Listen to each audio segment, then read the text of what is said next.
A paz do Senhor Jesus. Hoje nós vamos estudar a lição de número 10 da nossa revista Discipulando.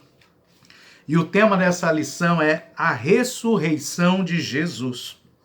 Texto bíblico base, Lucas capítulo 24, versículo 36 ao 43, que diz assim: E falando ele dessas coisas, o mesmo Jesus se apresentou no meio deles e disse-lhes: Paz seja convosco.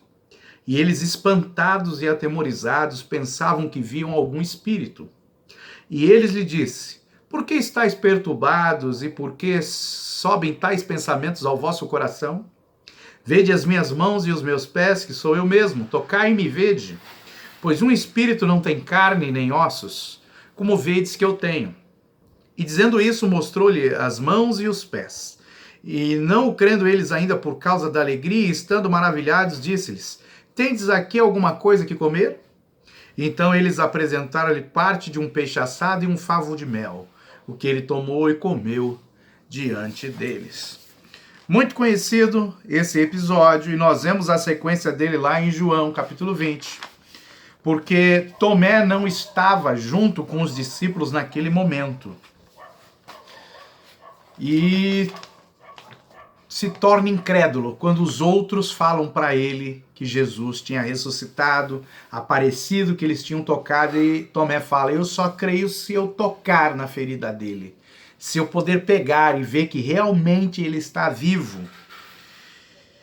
E nós temos que tomar muito cuidado. Por quê? Porque a fé hoje, ela está muito materializada. Ela precisa de algo tangível, algo palpável, algo que precise tocar. Então eu só vou crer se eu ver. Então eu só creio que Jesus tem poder se eu ver um milagre. Eu só creio que Jesus está vivo se ele aparecer para mim. Isso não é fé. Isso é a incredulidade mais forte que existe no planeta. Porque a fé, ela não é por vistas. Vamos voltar no Jardim do Éden, sempre batendo nessa tecla. Deus falou para Adão: não coma, porque no dia que comer morrereis. Ele precisava crer na palavra, e o crer leva a pessoa a uma ação, a uma atitude. E a atitude de Adão era de não comer. Adão não creu na palavra de Deus e comeu. E a morte entrou no mundo, e o pecado e a morte passaram a reinar. Ok? Então, o contrário da fé, né, é você querer coisas materiais, provas, para justificar a fé. E lá em Hebreus 11 ele fala, né, a fé é o firme fundamento daquilo que você espera, da certeza das coisas que você não vê. Ou seja, a fé não é por vista. E antes de Adão pecar, ele tinha os seus olhos espirituais abertos. Então, enquanto ele estava obedecendo, ele estava crendo na palavra de Deus, que é o poder, né, de Deus, a palavra é o poder. Enquanto ele cria na palavra e agia de acordo com a palavra, os seus olhos espirituais estavam abertos. Quando ele peca, ele desobedece, ele deixa de crer, os olhos naturais começam a se abrir. Então, quando uma pessoa quer provas para justificar a fé, ela está caída, ela está em pecado, ela perdeu a fé, porque a fé não olha as coisas naturais, a fé é o olho espiritual aberto. Ó, definição de fé. A fé é o olho espiritual aberto, aquele olho que Adão tinha no Éden, antes de ficar cego, antes de começar a ver as coisas naturais dessa vida. Aquela era a verdadeira fé. Adão tinha fé antes de pecar, porque ele cria na palavra e obedecia, tinha uma atitude condizente com aquilo que ele cria. Quando ele deixa de ter a atitude condizente, ele para de crer e os seus olhos naturais são abertos. Aí nós vemos isso, muitas pessoas hoje querendo provas físicas, materiais, para justificar a fé. E a fé é aquilo que você não vê fisicamente, que você não vê materialmente. A fé é a abertura dos olhos espirituais, é voltar lá no Éden, voltar lá no jardim e ver como Adão via. Ó, que coisa maravilhosa isso, né? Então, se alguém afirma que precisa ver para crer, isso não é fé, tá? A fé é você crer sem ver. Ok. Aí nós precisamos compreender algumas coisas também, né? A ressurreição de Cristo. Jesus, ele ressuscitou. E tudo que aconteceu com Jesus é um tipo, é uma simbologia, é um modelo do que vai acontecer com as nossas vidas e com a igreja. Assim como tudo que aconteceu até o Antigo Testamento era um tipo, era um modelo que profetizava, apontava para Cristo. Aí a Bíblia fala que o fim da lei, o fim dessas coisas antigas é Cristo. Então agora tudo que aconteceu na vida de Cristo aqui na Terra é uma tipologia, é um modelo do que vai acontecer com as nossas vidas e com a igreja. Cristo morreu na cruz, nós precisamos morrer para os nossos desejos, para as nossas paixões, para os nossos pecados. Cristo ressuscitou, nós precisamos ressuscitar uma nova vida, porque não mais vivo eu, mas Cristo vive em mim. Tudo que aconteceu com Jesus tem que acontecer nas nossas vidas, espiritualmente falando. Por isso que o apóstolo Paulo fala, sede imitadores de Cristo. Então, porque Cristo era um tipo e nós temos que seguir, nós temos que viver essa tipologia, esse simbolismo na nossa vida. Assim como Cristo viveu a tipologia, o simbolismo do Antigo Testamento, nós precisamos viver a tipologia, o simbolismo de Cristo. Nosso modelo não é mais o Antigo Testamento, nosso modelo agora é Jesus Cristo. E a sua morte e ressurreição é um modelo para as nossas vidas. Então, quando Jesus ressuscitou, né, o Império Romano, os fariseus, o mundo daquela época que estava sob a influência de Satanás, que o mundo jaz no maligno, está morto no maligno por causa do pecado, e quem peca está debaixo do senhorio de Cristo, fizeram de tudo para transformar o milagre da ressurreição, que foi operada pelo Espírito Santo de Deus na vida de Jesus, transformar isso num engano, numa mentira. E muitas coisas que Deus faz e opera no nosso meio, se levantam muitas pessoas influenciadas pelo reino das trevas para falar que é engano, que é mentira, que não acredita, que só acredita vendo. Então nós temos que tomar muito cuidado com essas coisas, né? Porque existe uma forte incredulidade em relação à ressurreição.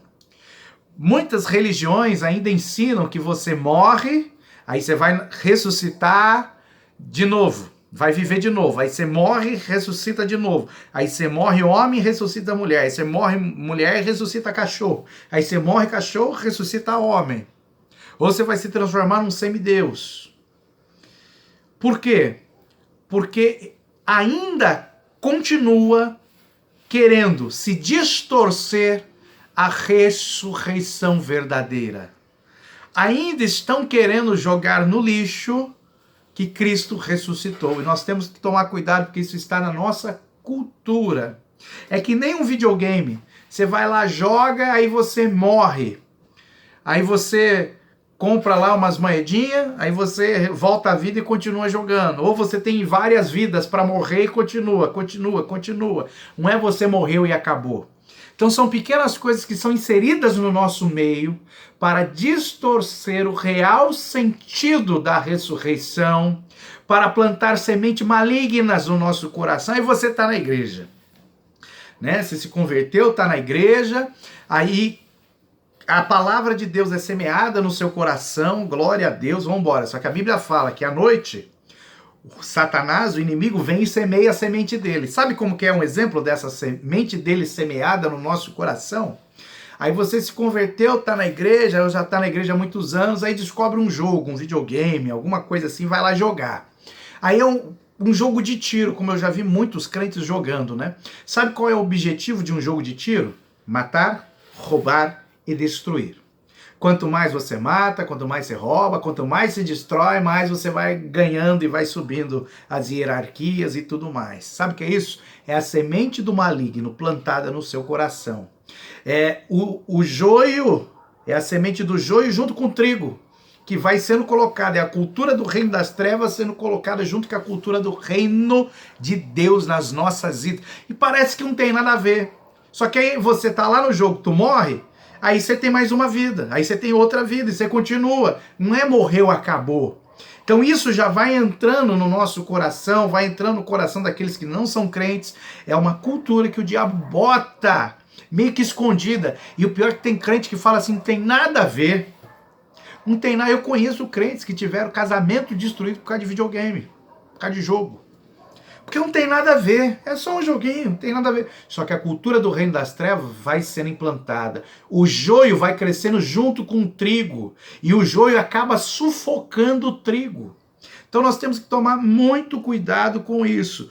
Porque o diabo continua querendo enganar o mundo a respeito da ressurreição verdadeira. Tá? E nós temos que entender o seguinte, quando Jesus ressuscita, ele ressuscita no corpo, fisicamente. E tem algo que é interessante, né? A Bíblia fala que ele é o primogênito dos que morreram. Ele é o princípio e o primogênito dentre os mortos. Olha que interessante. Lázaro morreu, depois de 4 dias ele ressuscitou. Então vamos entender um princípio aqui de ressurreição. Lázaro ressuscitou depois de 4 dias, só que Lázaro morreu de novo. A filha de Jairo ressuscitou e morreu. O filho da viúva de Naim ressuscitou e morreu. Como tantos outros nos nossos dias ressuscitam pela operação milagrosa de Deus e morrem. Jesus ressuscitou e continuou vivo. E a Bíblia fala que ele é o primeiro que ressuscitou dos mortos e continuou vivo. Mas se ele é o primeiro, como que lá no Monte da Transfiguração, em Mateus 17, Elias aparece lá falando com Jesus? Elias estava ali com o corpo glorificado. Os discípulos viram ele ali com o corpo glorificado espiritualmente, falando com Jesus. Não foi Elias, então, o primeiro a ressuscitar? Não, porque ele não morreu. Ele foi arrebatado vivo e já teve seu corpo transformado. Jesus foi o primeiro que morreu e ressuscitou dos mortos. Pô, mas Moisés apareceu junto com Elias. E a Bíblia fala que Moisés morreu. Morreu. Mas o diabo procurou o corpo dele e não achou. Sabe por quê? Isso pode trazer escândalo para você. Mas faz parte da palavra de Deus, da lei de Deus, e a lei de Deus é fiel e verdadeira. Moisés morreu. Ele ressuscitou e foi arrebatado com o corpo, assim como Elias.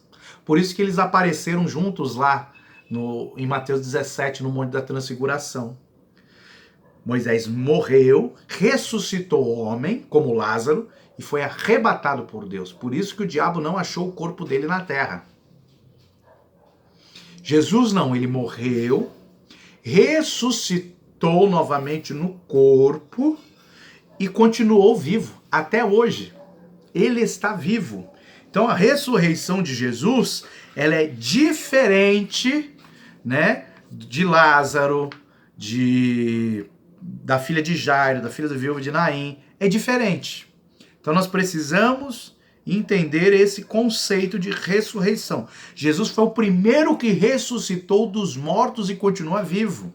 E a Bíblia fala assim, que quando ele vier buscar a sua igreja, aqueles que morreram, que foram enterrados, sepultados, eles vão ressuscitar primeiro. Eles vão voltar, vão ressuscitar no corpo, igual a gente, vão voltar a ter vida. Aí depois, nós, juntamente com eles, nós que estivermos vivos, juntamente com eles, teremos o nosso corpo transformado, corpo glorificado como é o de Jesus. Só que o primeiro a acontecer isso, o primeiro acontecimento, a primeira pessoa que aconteceu isso foi com Jesus Cristo. Por isso que ele é o primogênito, o primeiro dos que foram gerados. O primeiro que ressuscitou e continua vivo. Então aqueles que morreram em Cristo vão ressuscitar e vão continuar vivos eternamente. E nós que estivermos vivos, quando Jesus voltar, que falta muito pouco tempo para a volta dele, os sinais estão claros, nós teremos o nosso corpo transformado. Ou seja, o corpo físico vai morrer e nós teremos um novo corpo glorificado, como de anjos, diz a palavra de Deus. Então nós precisamos entender isso. Outra coisa interessante, lembra que eu falei? O Antigo Testamento era sombra, tipologia de Cristo, apontava para Cristo. A vida de Cristo aponta para nós. Cristo ficou 40 dias, depois que ele ressuscitou, ele ficou ainda 40 dias com seus discípulos, apareceu para mais de 500 irmãos, apareceu para muita gente. Ou melhor, ele apareceu para os seus. A Bíblia fala, Jesus ensinando, né, que quando ele fosse para o Pai, ele iria por um pouco tempo e voltaria, e os seus o veria, mas o mundo não o veria mais. Ou seja, aqueles que não entregam sua vida a Cristo, aqueles que não servem de todo o coração, que o rejeitam, não podem vê-lo, não podem ouvi-lo. Jesus não aparece para esses, Jesus aparece para os seus, para aqueles que entregam verdadeiramente a sua vida a Ele, que creem nele, não pela vista, mas creem de todo o coração nele. Ok? Então ele ficou 40 dias antes de ser arrebatado, antes de subir ao céu. E isso é algo profético que irá acontecer conosco quando começar um grande avivamento aqui na terra. Anote nas entrelinhas aí. Outro detalhe interessante aqui. Jesus, nesses 40 dias que ele ressuscitou e ficou ali aparecendo para os seus, no meio dos seus discípulos, da sua igreja, ele estava pregando uma mensagem. Sabe qual era a mensagem que Jesus estava pregando? A mesma mensagem que ele pregou quando estava aqui na terra. Arrependimento, mudança de vida, é chegado o reino de Deus. Se preparem, se santifiquem, orem, jejuem, busquem de todo o coração ter intimidade com Deus. Jesus está vivo. Nós somos o corpo dele aqui na terra e a mensagem é a mesma. Não mudou até hoje. Ó, Jesus morreu, ressuscitou, continua vivo. Nós temos vida porque nós somos o seu corpo aqui na terra. Nós somos aquele galhozinho que foi enxertado na videira. Ele é a videira verdadeira. Nós somos o galho que foi enxertado nele. Agora nós passamos a ter vida, porque ele está vivo. E muitos, questionavam. Não criam na ressurreição. E o apóstolo Paulo falava, mas se Cristo não ressuscitou, a nossa fé é vã, não vale de nada, porque eu só estou inserido na videira porque a videira está viva. E lá no livro de Jó nós vemos falando que a árvore foi cortada, ela ficou ali praticamente só o tronco, Jesus morreu, ficou só o tronco, mas ele ressuscitou e gerou vida. E lá no livro de Jó fala que esse tronco gerou novos galhos, gerou vida. Somos nós que fomos enxertados nele, porque ele está vivo. Ele está vivo.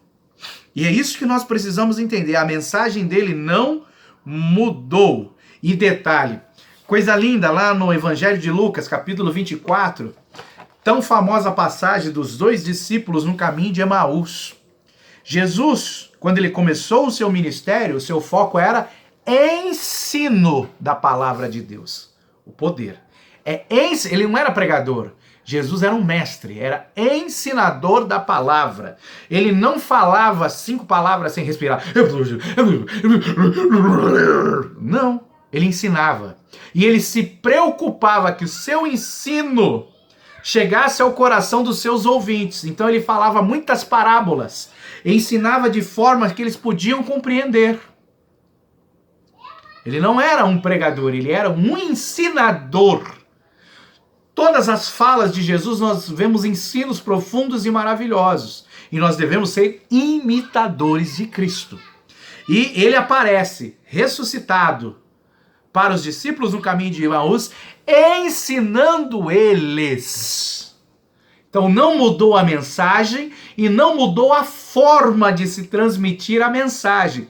É a mensagem da cruz que é o poder para transformar o homem e ela é transmitida através de ensino. Olha que coisa maravilhosa.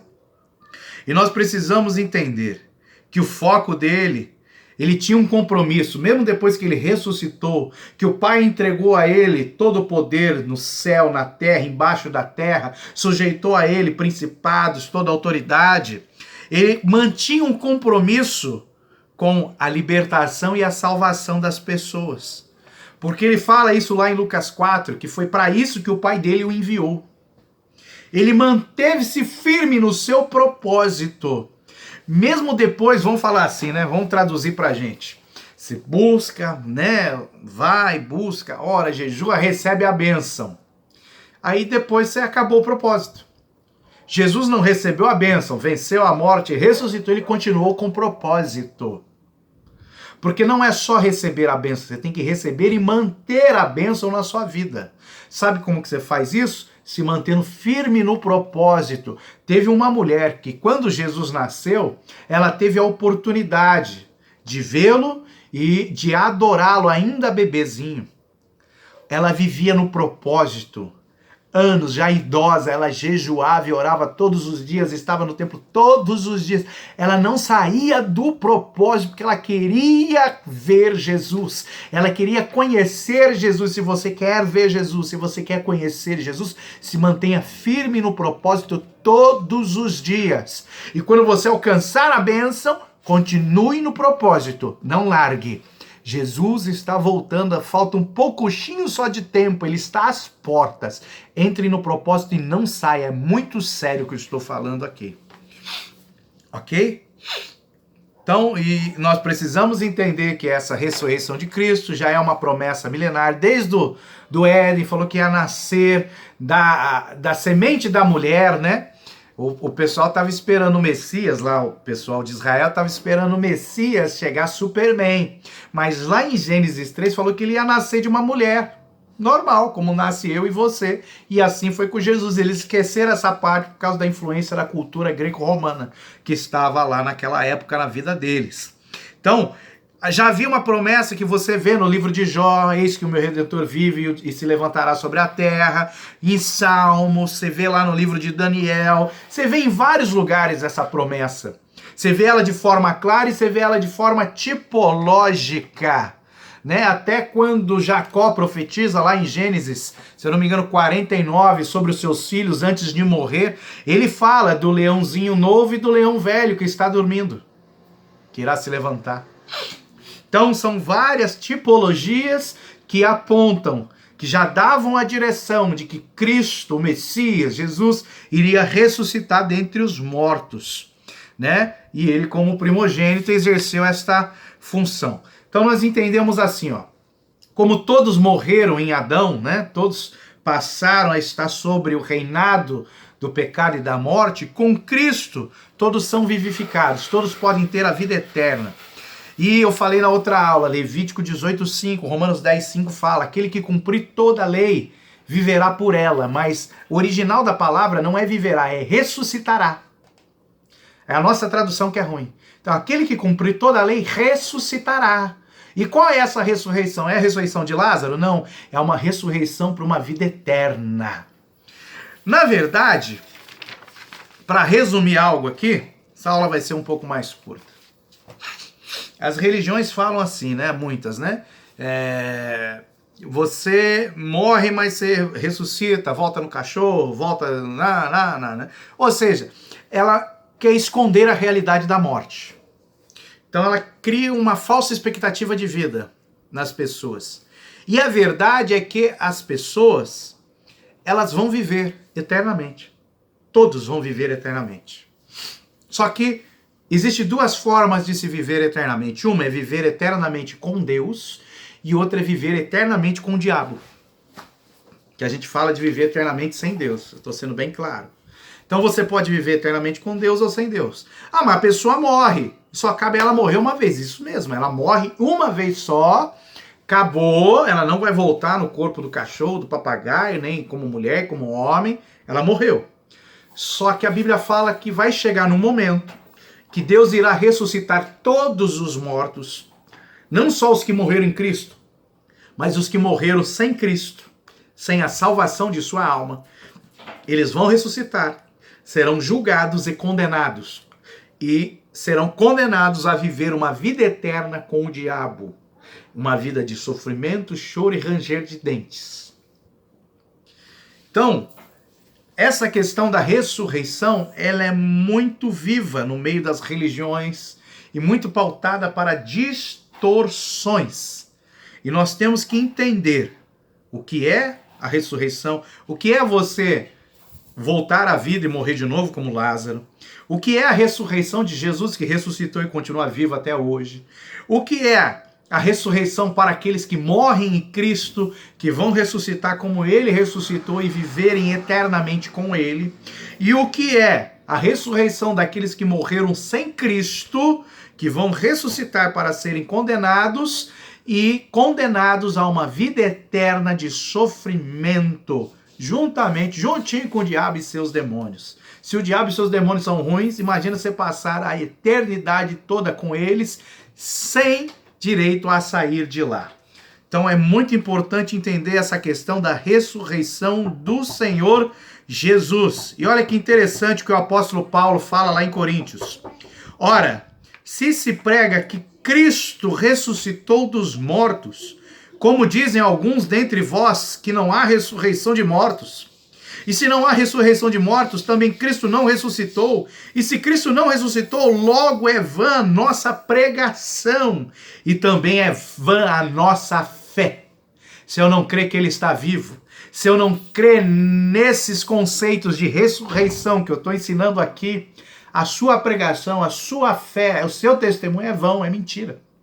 Não vale de nada.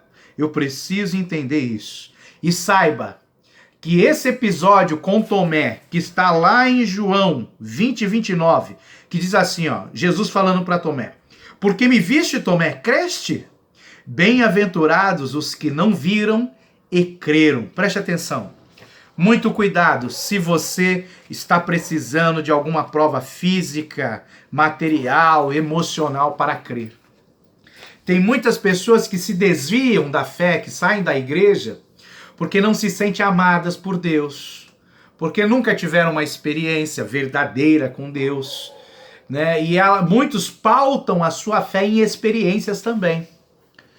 Quando, na verdade, eu não preciso me sentir amado por Deus, eu tenho que crer que eu sou amado por Deus. Crer e ter uma atitude interior e exterior de que Deus me ama. Então, se eu creio que Deus me ama, eu vou viver alegre, eu vou ficar feliz, a alegria do Espírito Santo está em mim. Como diz a Bíblia, pode o pai ou a mãe não amar um filho, mas Deus ama, Deus me ama. Então, se eu viver isso, eu não preciso de frases de livros motivacionais, não. A fé, ela alimenta o meu espírito. A fé traz alegria, o fruto do Espírito Santo para a minha vida. Eu creio. Então, se eu creio que Jesus Cristo está vivo, que eu creio que Ele me ama, eu creio que eu faço parte do reino de Deus, eu creio que eu tenho autoridade para curar enfermos, expulsar demônios, eu creio que Ele me ama, mesmo eu sendo pecador.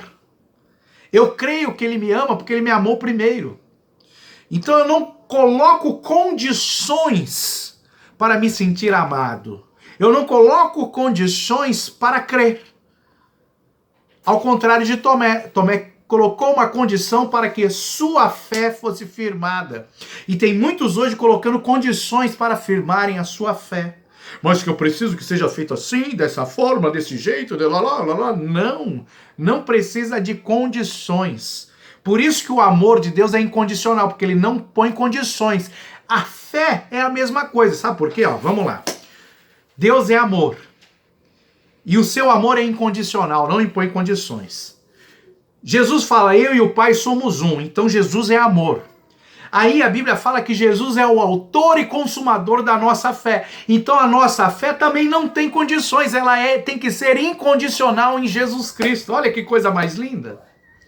Guarde isso no seu coração, porque no momento que você começar a colocar condições para você se sentir amado por Deus, para poder isso e aquilo, tu vai cair, tu vai enfraquecer, vai começar a morrer espiritualmente e vai ser um prato cheio na mão do diabo. Abra seus olhos e entenda o que é a ressurreição e o que é a verdadeira fé no Cristo vivo, ressurreto, que reina para todo sempre. Que Deus te abençoe em nome de Jesus.